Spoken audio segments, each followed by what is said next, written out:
প্রধানমন্ত্রী মোদীকে হত্যার ষড়যন্ত্র করেছে আমেরিকা।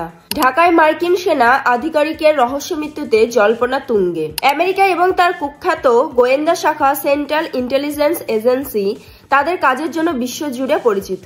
সরকার বিরোধী বক্তব্য প্রচার, নাগরিক বিদ্রোহের মাধ্যমে বৈধভাবে প্রতিষ্ঠিত সরকারগুলিকে উৎখাত করা এবং মার্কিন আধিপত্যবাদী আকাঙ্ক্ষাকে লালন করার জন্য ভূ রাজনৈতিক দৃশ্যপটকে বিকৃত করার মতো কর্মকাণ্ডের জন্য এটি অতি পরিচিত।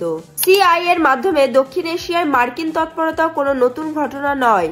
1979 সালের সোভিয়েত আক্রমণের সময় আফগানিস্তানে মার্কিন তৎপরতা থেকে শুরু করে বাংলাদেশ ও নেপালে সাম্প্রতিক শাসন ব্যবস্থার অস্থিতিশীলতা পর্যন্ত এটি একটি উন্মুক্ত গোপন বিষয় যে দক্ষিণ এশিয়ার রাজনৈতিক নাটকের পিছনে সিআইএ এর একটি গোপন হাত রয়েছে।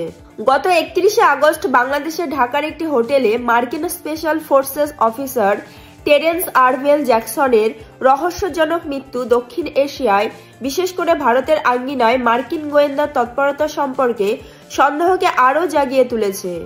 মার্কিন নিরাপত্তা কর্তার মৃত্যু বিশেষ করে এই সন্দেহকে জাগিয়ে তুলেছে যে মার্কিন কর্তাকে ভারত এবং প্রধানমন্ত্রী নরেন্দ্র মোদীকে লক্ষ্য করে ঢাকায় মোতায়েন করা হয়েছিল কিনা।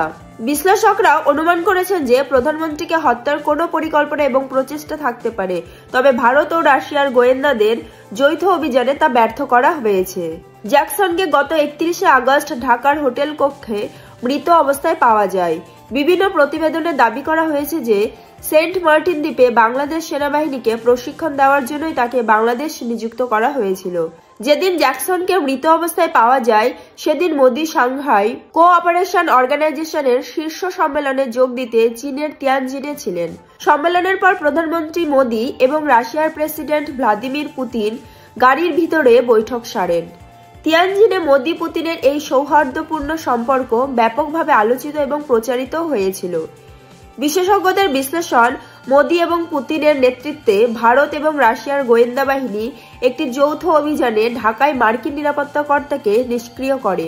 এটা সম্ভব যে দুই রাষ্ট্রপ্রধান তিয়ানজিনে গাড়ির ভিতরে 45 মিনিটের অপরিকল্পিত কথোপকথনের সময় এই অত্যন্ত হাই প্রোফাইল এবং গুরুত্বপূর্ণ এজেন্ডা নিয়ে আলোচনা করেছিল।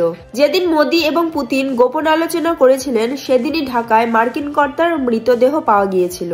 প্রধানমন্ত্রী মোদির আরও একটি বিবৃতি উপরোক্ত জল্পনাকে আরও জোরালো করে তুলেছে।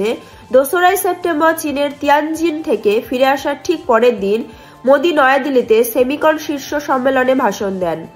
অনুষ্ঠান চলাকালীন তার ভাষণ ব্যাপক প্রচারিত হয়। বিশেষজ্ঞরা প্রধানমন্ত্রীর বক্তব্যের প্রকৃত অর্থ বোঝার চেষ্টা করেছিলেন। মোদি সেদিন বলেছিলেন, আমি চীনে গিয়েছিলাম বলে কি আপনারা হাততালি দিচ্ছেন, নাকি ফিরে এসেছি বলেই আপনারা হাততালি দিচ্ছেন। বিশ্লেষকদের মতে প্রধানমন্ত্রীর এই রহস্যময় মন্তব্য তাকে হত্যার ষড়যন্ত্রের তত্ত্বকে আরও জোরালো করে তুলেছে।